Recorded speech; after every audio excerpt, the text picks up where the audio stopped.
Бүгүнкү күндүн орчундуу жаңылыктар топтомунан кыскача тааныштырабыз. Өзгөчө кырдаалдар министрлигинин тиг учагы кош бойлуу келинди жайлоодон Бишкекке жеткирди.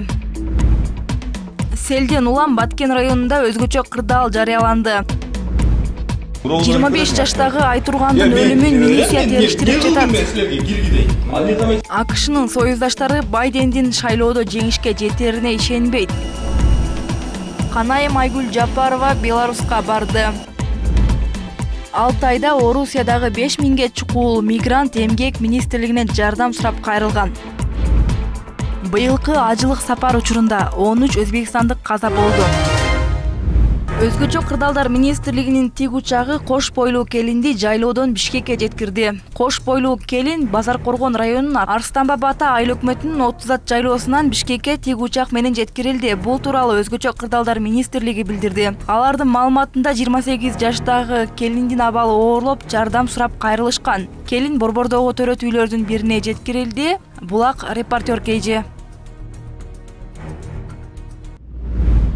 Селден улам Баткен районунун аймагында өзгөчө кырдаал жарыяланды. 10 июл күнү кечинде Ак Татыр айылынын аэропорт жана Өрүксар тилкесине сел каптаган. Өзгөчө кырдаалдар министрлиги билдиргендей, 100дөн ашуун тургун коңшу айылга көчүрүлдү. Эвакуациялангандардын арасында 40 бала бар. Жаандан улам каптаган сел суулары турак үйлөргө кирип, ички чарбалык жолдорду баскан. Аталган кыштакта 11 июлга карата 121 куткаруучу жана 30дай техника иштеп жатат. Буга чейин Лейлек районундагы Катыраң, Лейлек айыл аймактарында жааган жаандан Катыраң өзгөрүш автожолуна сел суулары келип, каттам убактылуу токтогону кабарланган. Актерек айылындагы сел өткөрүүчү сайынан сел суулары түшүп, Разаков Баткен жолун суу каптаган.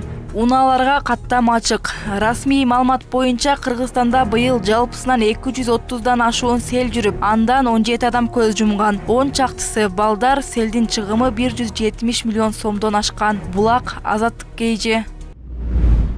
Урматтуу Москва шаарындагы мекендештер, Умбем клиникасы төмөнкү кызматтарды сунуштайбыз. Педиатр, гинекология, стоматология, неврология, хирургия, кардиология, лор, УЗИ жана башка. Андан тышкары массаж жана бардык лабораториялык анализдер. Толук маалымат +7 925 103 22 77. Биздин дарек Москва шаары, метро Нахимовский проспект, Сивашская 7, корпус 2. Сиздин ден соолугуңуз биздин камкордук.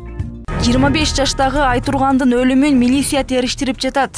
Бишкек шаарынын Октябрь райондук ички иштер бөлүмү 25 жаштагы Айтурган Маматкулованын өлүмүн териштирип жатат. Бул тууралуу шаардык милициянын басма сөз кызматы Азаттыкка билдирди. Маркумдун жакындары ал күйөөсүнүн нур токмогунан набыт болгон деп шек санашууда. Жолдошунун айтымында, келин өз өмүрүнө кол салуу үчүн дары ичип алган. Алгач факты боюнча Ленин райондук ички иштер бөлүмү тергөөгө чейинки териштирүү баштаган. Алгачкы экспертизада полидорга уулануу, өз жанын кыюу, жүрөк кан тамыр курч жетишсиздиги деген кортунду берилген. Андан ары окуяны тактоо үчүн иш Октябрь райондук милициясына өткөрүлгөн. Айтурган Маматкулова Оштун тургуну. Ал 1 жыл мурда турмушка чыгып, күйөөсү менен Бишкекте жашап жүргөн. Ички иштер министрлигинин маалыматында 5 айда үй бүлөдөгү зомбулукка байланыштуу 5153 учур катталган. 4400дөн ашуун коргоо ордери берилген. Булак Азаттык KG. Буроодо кирип кетесиң, айтып коет. Мен кире берем, мен не кылдым мен силерге киргидей? Ал не камай чыгып отурдуң бе? Не чексе болбой, мен чыгып чегейин десем, сен болбой отпайсың. Болбой чыкканга. Sen mağa güç koldanma düşünün, gücün jetse koldan sen mağa. Sen gücün mağa eş kaçan jetpey düşünün. Nege kallaşpayсың? Nege altındayma, nege Nursultan'ı tanıyıp Nege koldan benden жүрдү 5 aydan beri. Kayakta жүрдүңөр resmen. Sen ne kılıyorsun? Nege koldan? Ошондо каерде жүрдүңөр resmen.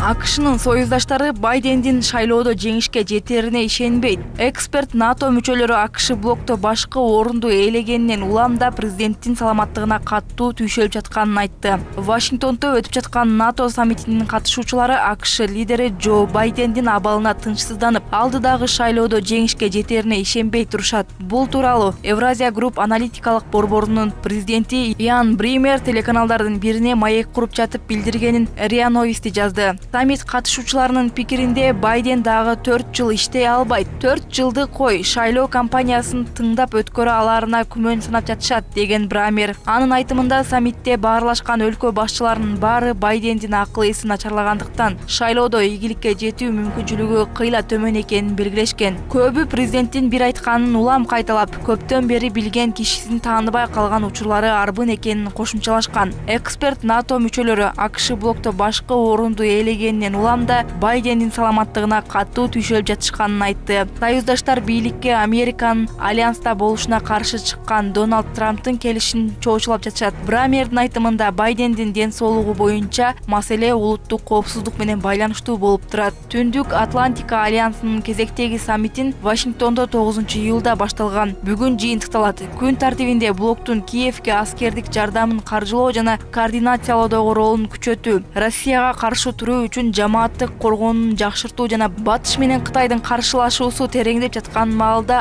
Азия мамлекеттери менен кызматташууну кеңейтүү сыяктуу 3 чоң маселе чакырылган. Байдендин саламаттыгы тууралуу кеп сөздөр анын Трамп менен болгон теледебатынан кийин күчөгөн. Ал кеп жарышта такалып, оюн топтой албай кыйналган. Иш-чаранын соңунда президентти тепкиштен жубайы түшүрүп кеткен эле. Ушундан кийин Байдендин талапкерлигин алмаштыруу мүмкүнчүлүгү да айтыла баштаган. Анткени менен 81 жаштагы президент шайлоого катышуудан баш тартпай турганын расмий жар салды. Байден менен Трамптын экинчи дебаты 10-сентябрга, ал эми президенттик шайлоонун өзү 5-ноябрга белгиленген. Булак Спутник KG.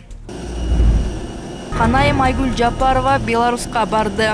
Биринчи айым Айгүл Жапарова Славян базары фестивалинин катышуу үчүн Беларусь Республикасына барды. Бул тууралуу президенттин маалымат кызматынан кабарлашты. Айгүл Жапарованын Минсктеги Беларустун эмгек жана социалдык коргоо министри Наталья Павлюченко тосуп алган. Сапардын алкагында Канайым Беларустун улуттук жыйынынын республикалык кеңешинин төрайымы Наталья менен жолугушту. Андан Кыргызстан менен Беларустун ортосундагы эки тараптуу кызматташтыктын түрдүү тармактарында, анын ичинде парламенттер аралык саламаттыкты сактоо жана маданий гуманитардык кызматташуунун актуалдуу багыттары боюнча кеп болгон. Наталья Качанова Айгүл Жапаровага Славян базары фестивалине катышканы үчүн ыраазычылык билдирип, ага быйыл 30дан ашык өлкө келгенин, анын ичинде Кыргызстан да бар экенин белгиледи. Биринчи айым аталган фестиваль кеңейип, көптөгөн өлкөлөрдүн түрдүү элдерин жана маданияттарын бириктирген улуттуу окуяга айланганын канааттануу менен белгиледи. Булак Спутник KG. Алтайда Орусиядагы 5000ге чукул мигрант эмгек министрлигинен жардам сурап кайрылган. Жарым жылда 4,7 эмгек мигранты жардам менен консультация алуу үчүн кайрылган. Бул тууралуу эмгек министрлиги билдирди. Мекеменин Орусиядагы өкүлчүлүгүнүн кызматкерлери кыргызстандыктардын укуктарын коргоо боюнча 25 соттук отурумга катышып, 65ден ашык жолу Москва шаарынын полиция бөлүмдөрүнө барышкан. Ал эми чет элдик жарандарды убактылуу кармоо борборлоруна 9 жолу барып, 160тан ашуун жарандар менен жолугушууларды өткөрүштү. Министрлик өкүлчүлүккө Кыргызстандын жарандарын сөөгүн мекенине жөнөтүүгө байланыштуу бир жолку төлөмдөр жана жумуш берүүчүлөр менен эмгек талаш тартыштары, анын ичинде эмгек акыларын төлөбөгөндөр боюнча да кайрылса болорун эскертет. Булак Репортер KG.